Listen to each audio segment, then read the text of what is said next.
de Erasmo de Roterdã a seu amigo Thomas More. Salve.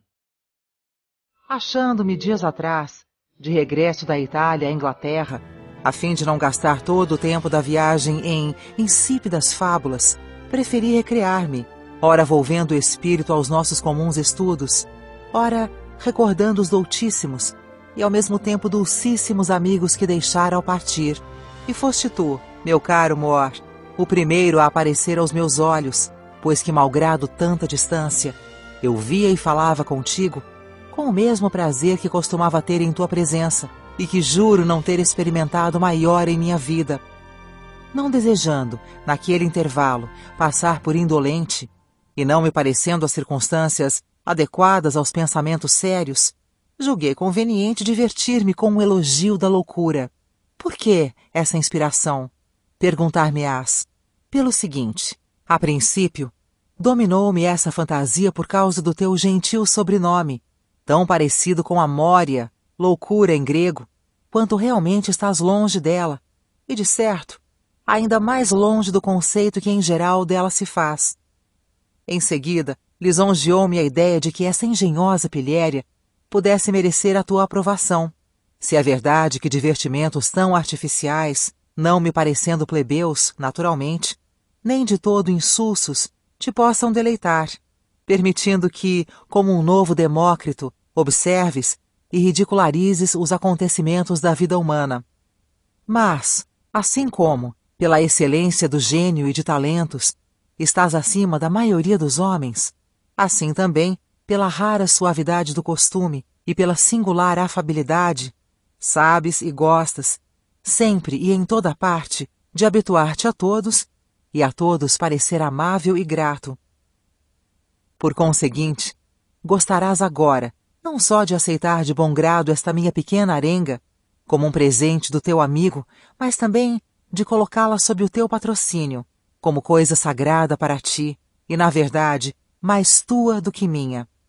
Já prevejo que não faltarão detratores para insurgir-me contra ela, acusando-a de frivolidade indigna de um teólogo, de sátira indecente para a moderação cristã, em suma, clamando e cacarejando contra o fato de eu ter ressuscitado a antiga comédia, e qual o novo Luciano ter magoado a todos sem piedade. Nota do tradutor. Luciano, retórico samosatense, autor do Diálogo dos Mortos, tão satírico que não perdoava aos próprios deuses, foi por isso considerado ímpio e ateu. Mas os que se desgostarem com a ligeireza do argumento e com o seu ridículo devem ficar avisados de que não sou eu o seu autor, pois que com o seu uso se familiarizaram numerosos grandes homens. Com efeito, muitos séculos antes, Homero escreveu a sua Batraquiomaquia, Virgílio cantou o mosquito e a amoreira, e Ovídio a nogueira. Polícrates chegou a fazer o elogio de Busíris, mais tarde impugnado e corrigido por Isócrates. Glauco enalteceu a injustiça. O filósofo Favorino louvou Tersites e a febre quartã. Sinésio a calvície e Luciano a mosca parasita. Finalmente, Sêneca ridicularizou a apoteose de Cláudio. Plutarco escreveu o diálogo do grilo com Ulisses. Luciano e Apuleio falaram do burro. E um tal Grunio Corocota fez o testamento do porco, citado por São Jerônimo.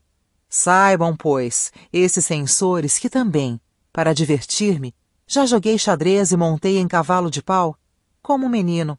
Na verdade, haverá maior injustiça do que, sendo permitido uma brincadeira adequada a cada idade e condição, não poder pilheriar um literato, principalmente quando a pilhéria tem um fundo de seriedade, sendo as brincadeiras manejadas apenas como disfarce, de forma que quem as lê, quando não seja um solene bobalhão, mas possua algum faro, encontre nelas ainda mais proveito do que em profundos e luminosos temas.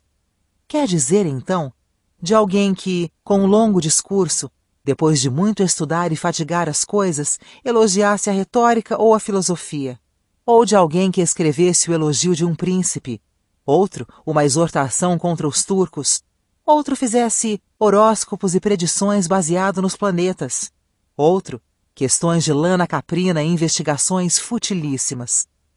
Portanto, assim como não há nada mais inepto do que abordar graves argumentos puerilmente, assim também é bastante agradável e plausível tratar de igual forma as pilhérias. Não tem aqui outro objetivo senão o de pilheriar. Quanto a mim, deixo que os outros julguem esta minha tagarelice. Mas, se o meu amor próprio não deixar que eu perceba, contentar-me-ei de ter elogiado a loucura sem estar inteiramente louco. Quanto à imputação de sarcasmo, não deixarei de dizer que há muito tempo existe a liberdade de estilo, com a qual se zomba da maneira por que vive e conversa o homem, a não ser que se caia no cinismo e no veneno. Assim, pergunto se deve estimar o que magoa, ou antes o que ensina e instrui, censurando a vida e os costumes humanos, sem pessoalmente ferir ninguém. Se assim não fosse, precisaria eu mesmo fazer uma sátira a meu respeito, com todas as particularidades que atribuo aos outros. Além disso, quem se insurge em geral contra todos os aspectos da vida não deve ser inimigo de ninguém, mas unicamente do vício em toda a sua extensão e totalidade. Se houver, pois, alguém que se sinta ofendido por isso, deverá procurar descobrir as suas próprias mazelas, porque, do contrário, se tornará suspeito ao mostrar receio de ser objeto da minha censura. Muito mais livre e acerbo nesse gênero literário foi São Jerônimo, que nem sequer perdoava os nomes das pessoas. Nós, porém, além de calarmos absolutamente os nomes, temperamos o estilo, de forma que o leitor honesto verá por si mesmo que o meu propósito foi mais divertir do que magoar. Seguindo o exemplo de Juvenal, em nenhum ponto tocamos na oculta cloaca de vícios da humanidade, nem revelamos as suas torpezas e infâmias, limitando-nos a mostrar o que nos pareceu ridículo. Se, apesar de tudo, ainda houver ranzinzas e descontentes, que ao menos observem como é bonito e vantajoso ser acusado de loucura. Com efeito, na boca da que trouxemos à cena e fizemos falar, foi necessário pôr os juízos e as palavras que mais se coadunam com o seu caráter.